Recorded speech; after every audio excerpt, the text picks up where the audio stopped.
Hey guys, this is Dr. Aaron Ernst. Thank you so much for joining me tonight. I'm really excited about episode 2 of Q&A with Dr. A.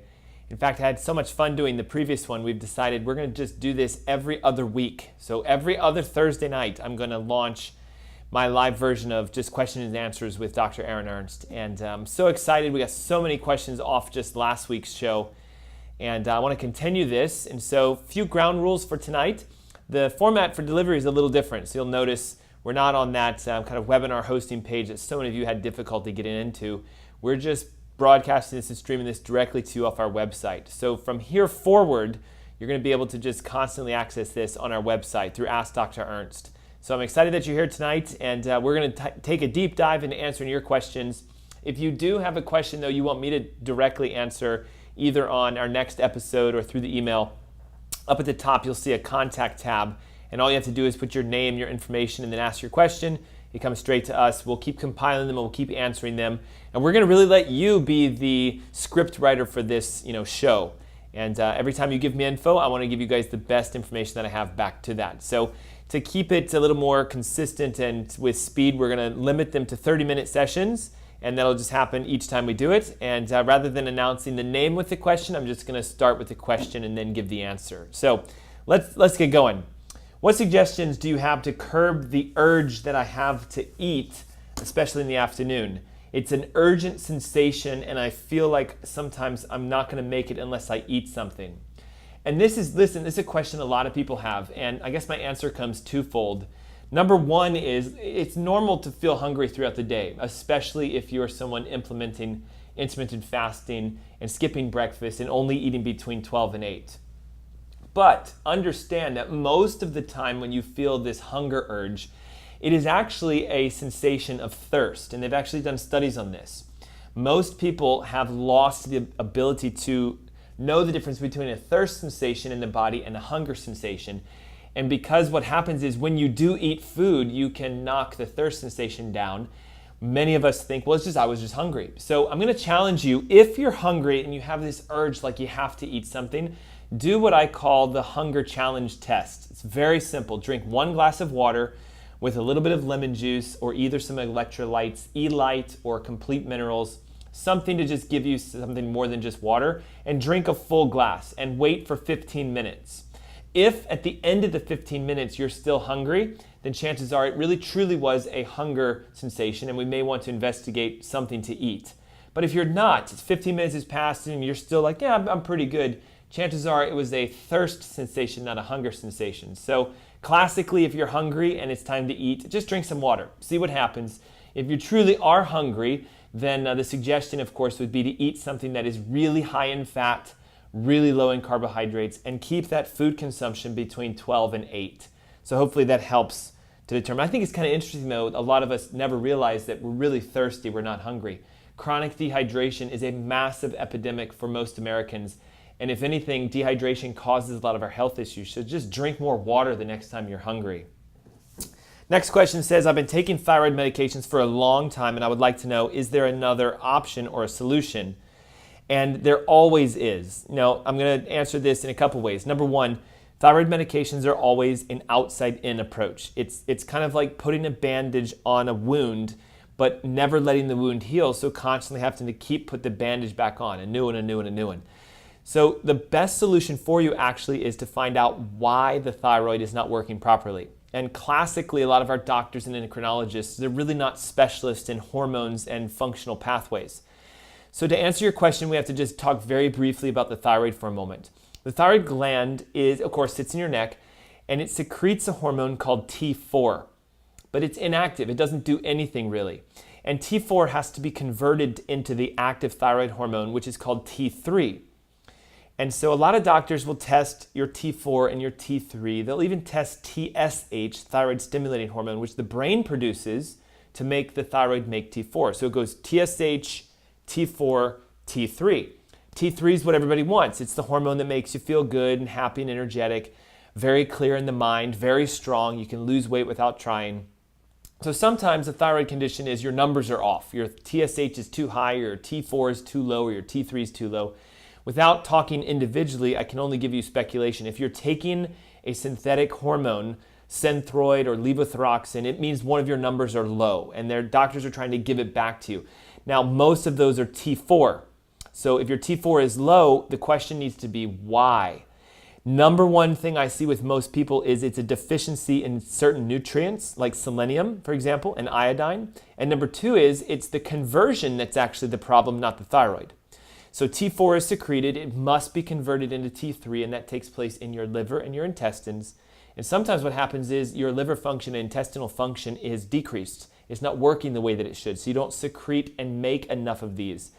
Second thing can be is that there can be an autoimmune condition. So sometimes you can have a peptide or an antigen that's actually attacking the carrier molecule. So you have something called globulin. So T4 comes out of the thyroid, connects to globulin, and is carried to the liver. If you're attacking your globulin protein, your T4 levels will drop because there's no carrier for it. So I really think the solution needs to be you need to find someone who's functionally specialized in thyroid. It's one of the specialties that I hold. So does my wife, Dr. Sarah Ernst. But there are many solutions for you to fix your thyroid. And in fact, it's a lot easier than you think. So I would just say, don't give up. Realize it has more to do with the conversion process in the intestines than it does your thyroid. And chances are there's nothing wrong with your thyroid.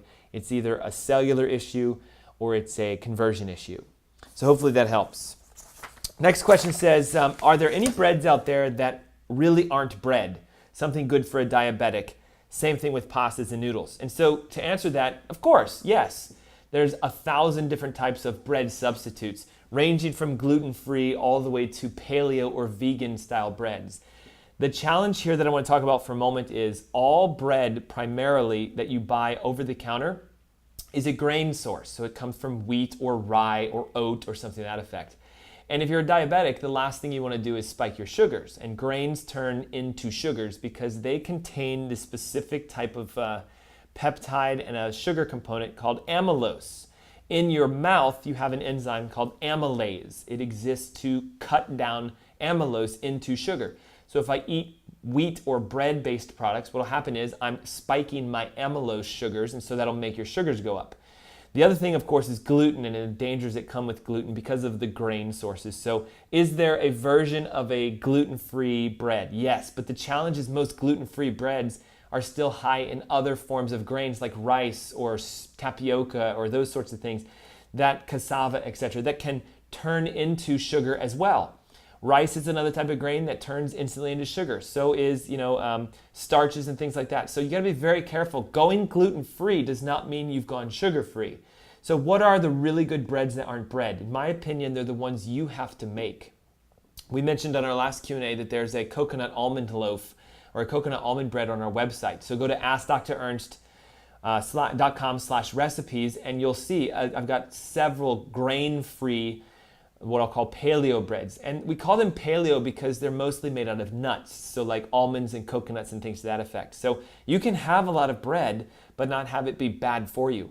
Now pasta is much more complicated because those are all processed. To take a grain and to put into this kind of paste and to dry it and then to cook it, it's all gonna be processed generally. So there are versions of grain-free noodles. Most of them stem into things like quinoa again, or spinach, rice, but always check your ingredients because the base for most of those is corn.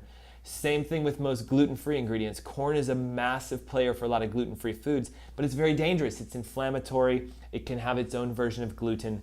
So my favorite alternative pastas are the vegetable-based.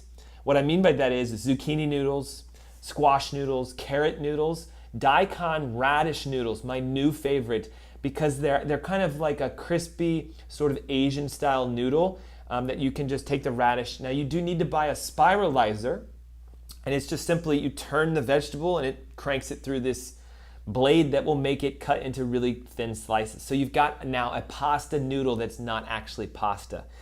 And then secondly, again, remember, if you have diabetes, your number one source of focus needs to be removing sugars and hidden sugars, and grains are probably one of the number one sources of hidden sugars for most of us. So hopefully that helps. Next question says, are cashews good for mood and anxiety? I heard you should have a handful of cashews a day to make your mind feel better. And the answer to that is yes. They've actually done studies where they've shown that cashews work better than anti-anxiety medications like Xanax and Wellbutrin and Zoloft. Part of the reason for that is cashews are loaded with some specific key nutrients that are basically been proven to help with brain function. One of which is tryptophan, second of which is magnesium, third of which is vitamin B6, and then of course they have a very unique type of fat that helps the brain. When we talk about depression and anxiety and those sorts of things, it's a chemical reaction that takes place in the mind. So you have serotonin, epinephrine, norepinephrine, dopamine, and most depression actually is just simply an imbalance within those chemicals. But here's a fun fact. The majority of your brain chemicals, epinephrine, norepinephrine, serotonin specifically, they're not actually produced in the brain. They're produced in your intestines, and they travel up the vagal nerve, which is your first cranial nerve that comes up into the brain and connects the intestinal mobility and function to the brain. So that's why there's this concept of people calling your gut brain. So many times people who are depressed or anxious, as they start to repair their intestines, their anxiety clears, their depression clears.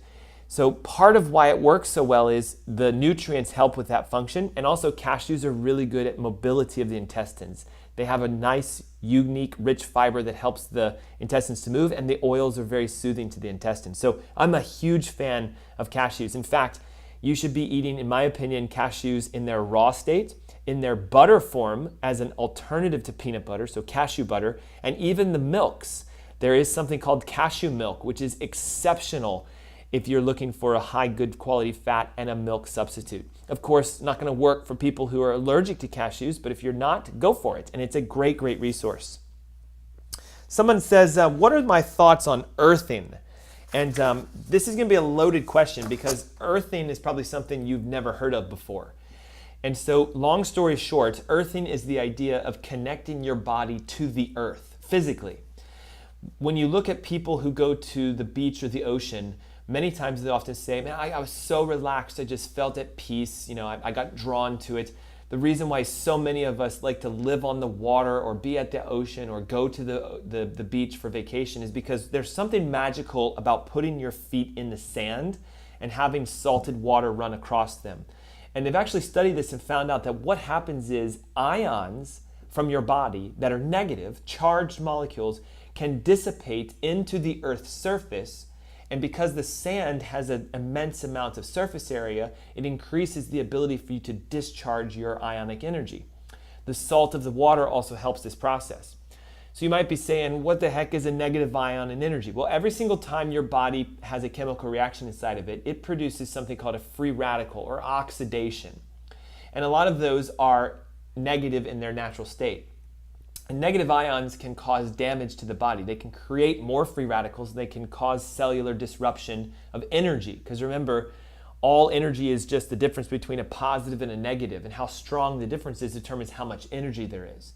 So if you have a lot of negative ions in your body, you're dissipating your natural electronic energetic source. So your healing decreases, your anxiety increases, your stress increases. So earthing is this thought process of somehow discharging ionic energy into the largest natural resource for healing, which is the earth. And it works partly by the earth's magnetic field. So there's a negative and a positive pole to the earth, and so what happens is it goes through a circular route, and without getting too in detailed, your body has the exact same thing. So you have your own magnetic field. Today we walk with rubber on our feet. We barely ever let our shoes touch the outside earth. When you go home, you're standing on a suspended floor that's made out of wood, and it's actually not connected to the ground.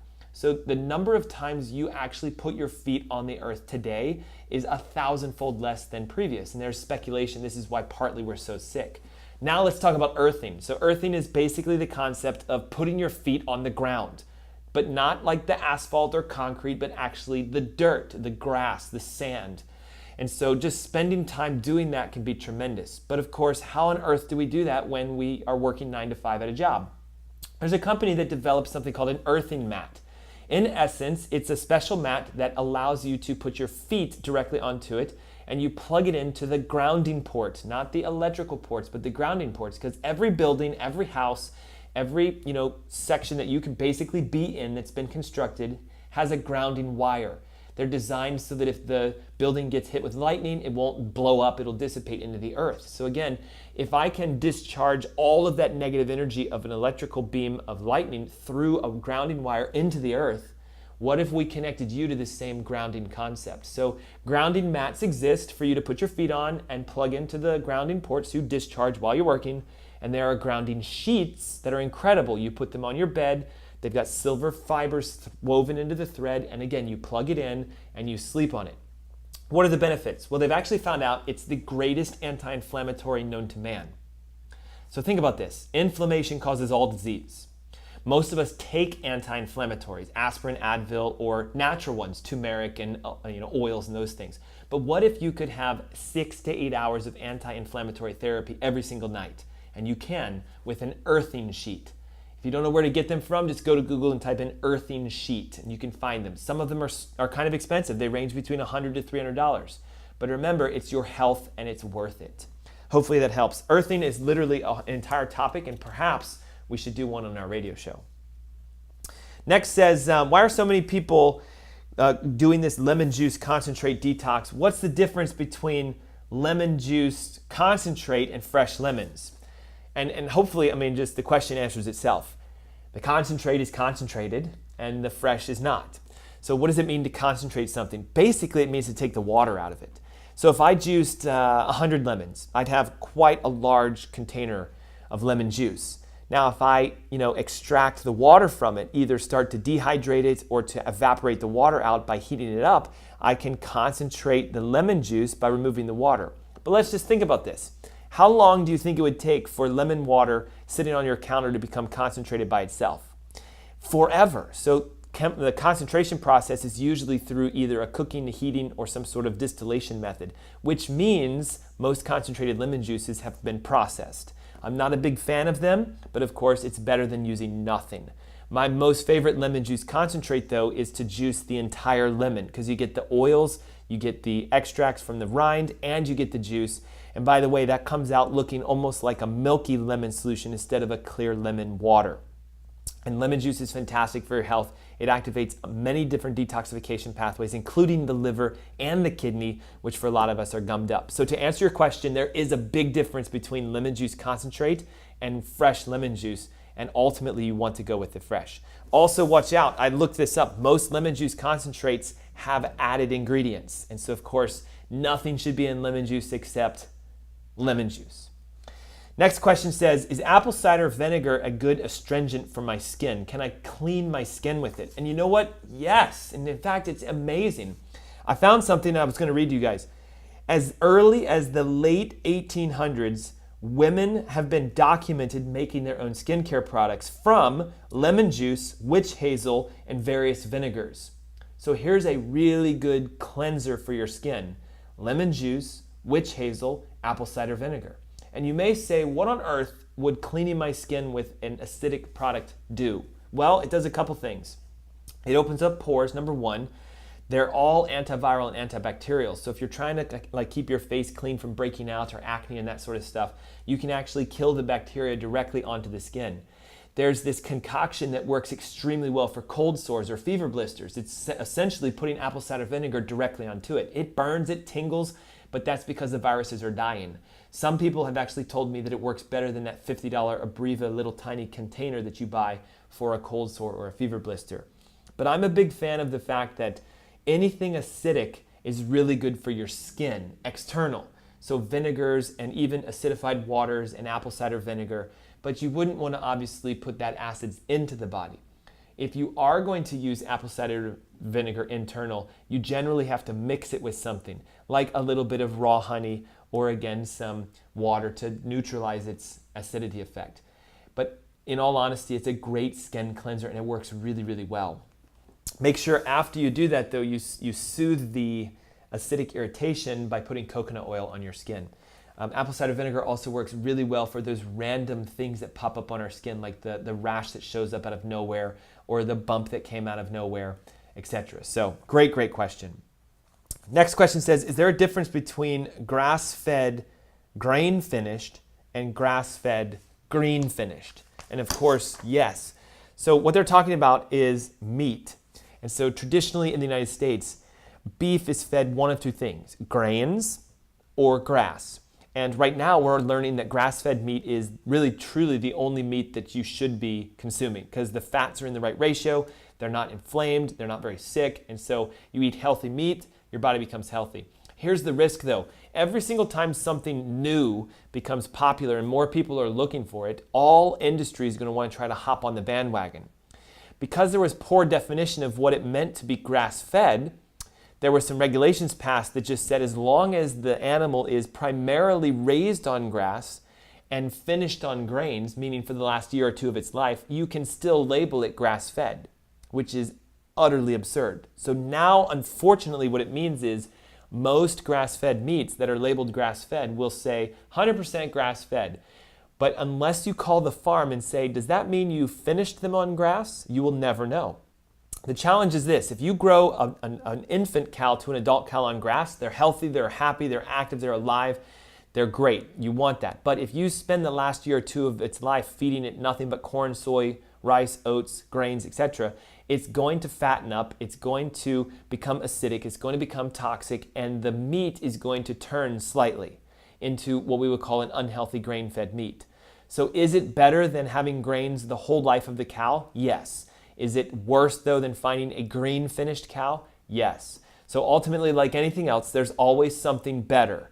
And so in my opinion, you have to find 100% grass-fed and 100% green-finished, which is why you'll find some of the new terms are, this is a green-finished or grass-finished beef. It's not enough to be grass-fed anymore. It needs to be grass-finished. Next question says, what is the difference in the different types of coconut oil and what coconut oil is recommended? It's a fabulous question. So to answer your first one, this is the oil that I recommend.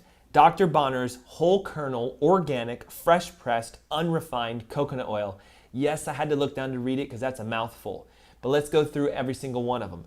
It's a whole kernel, which means essentially they're taking the entire internal parts of the coconut, not just the meat, not just the flesh, but they're taking the entire inside and using that as the source for the oil. Number two, organic. Obviously, we want the coconut to be grown in an organic nature. But the unique thing behind coconut is, of course, it's literally like its own time shell. Sometimes it requires a chainsaw and a grenade to get inside of it. So the chances of pesticides getting into the inside is almost non-existent.